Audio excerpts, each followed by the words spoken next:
Yes. So yeah, I'm Govardhan. I'm part of Atlassian working on Jira platform. So yeah, this library is actually new to me as well. So I just started using it a few months ago, and I was fascinated by the simplicity of it, the performance, and we are extensively using it in Jira. So yeah, I just wanted to introduce the audience to the library which we have. So this is an open source library from Atlassian. So yeah, I'll just walk you through the what, why, and how in this. So starting off, so it's basically a simple state management library which we have Atlassian is basically implemented. So it takes the good parts of both Redux and context APIs. So the performance, actions, reducers, store basically from Redux, and also the simplicity from context APIs. So, but why did we do this? So starting off, we have Redux is a great library we have been extensively using from past few years. But as and when you scale up, the complexity of the code increases, and we have seen facing a lot of issues with the code, trying to backtrack and trying to understand what's happening where and how the actions are structured and everything. So because of that, the scale when you scale up, we try to optimize the simplicity of that. So how simple can we use it? But then we also have context APIs which are internal to React. But the issue with that is, so it's not very optimal when you have a lot of nested components, and the context provider basically does a lot of re-renders in order to update the components. So which is not optimal, providing optimal performance. And also coming to Redux, it doesn't support async operations by default. So we have to use Redux Thunk, which internally gives us ability to do that. But yeah, so we have taken all of these things and bundled it to one simple library. I'll walk you through the how part as well. So the next style, yes. So basically, it takes the good part. What is the motivation behind that? Taking the good parts of this, and we have reduced the boilerplate code by a lot. So people who have used Redux will know that how much we need to do for initial setup. So we have to have the action types, action controllers, and the reducer store. So configure all of those and then start using it. So even though we have, you can use it through reuse reducer and other stuff, but yeah. So the I'll show you the demo. Basically, you'll get to know how simple it is. And of course, coming to performance, we have optimized the performance. Again, depends on the use cases, but yeah. So for any simple to large use cases, we have seen good performance improvements using this library. So moving on, yes. So now for the we saw why and what part. Now the how part. So if you see, basically, I'll walk you through the basic simple steps of how we create the store, how we use them, how we can do use composition, how we have selectors and stuff.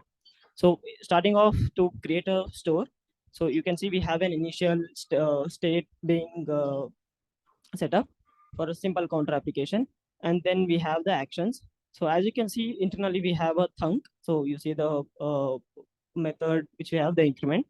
So internally, it's having a set state or method where you can perform any async operation as well, and then set the state accordingly. Now we have both the state and the actions which we are using to create a store. So now when we have the store, how do you basically use it? Yes. So to use the store, we have a hook called create hook. So yeah, here we have the create store. So I've created the store here. Then we have the create hook a method which we can use to create a hook out of it. And this hook can be used in any component where you want to access the counter state and the actions. So the way we are using it is you can see it in the app.js component where you have just use the hook use counter, and then we have both the state and the actions.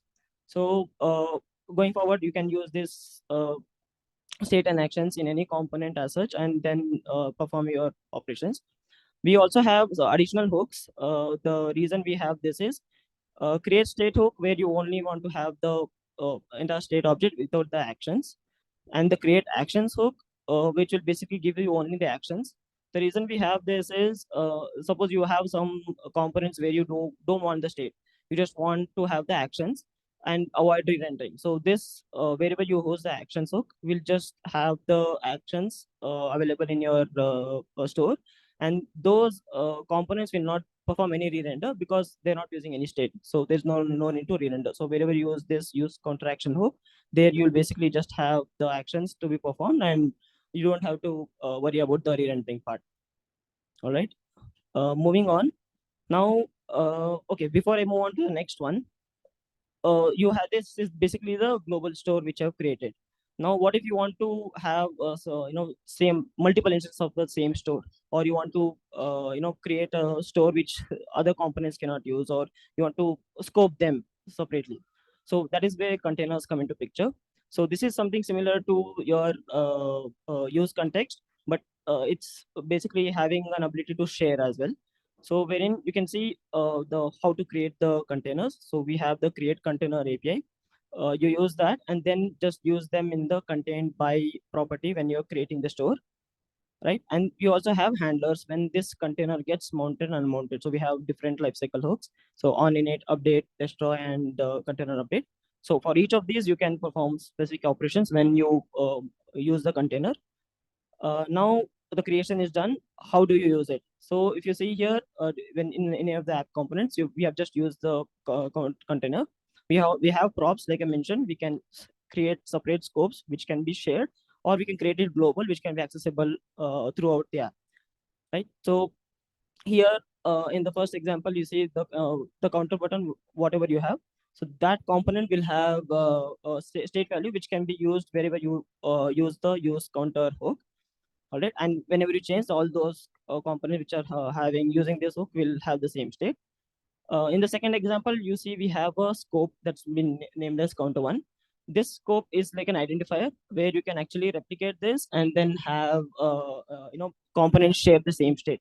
So if you see in the below example, we have the same scope name being used, and both of them share the same value. So with this, the composition increases, and you can basically share state with different components without having to having a global state, right? And we also have, if you use the container without any props like is global or scope having the scope, then this will be a separate instance which you need not have to worry about being shared or being manipulated by other components, right? So this is how we basically have the state sharing across different components. Now again, coming to selectors. So again, in Redux, we do have selectors, which will help you return the required state, right? So you don't have to get the entire state object as and when your application scales up, your state object is going to increase. So in order to optimize that, you can have a selector which can be used to get the specific state that's only required by a few components. So the advantage of this is we have internal memorization, which will help you, avoid unnecessary renders. Only when some props or the value changes, only then we'll basically be, updating the re-rendering the components. So if you see here in a simple example, we have a create selector hook. So this is the standard approach. We also you can directly use a simple function which you need not use with create selector. But since we are going with an interaction, it's better to go with the standard approach. So here you can see I'm filtering out the to-dos based on some status which has been passed as props. And then wherever this is used, so only that specific status which has been passed when you're using the hook will be filtered and returned to you. So this is how we basically optimize the re-renders and make sure that your the application is performant. Okay, I think that's all I had.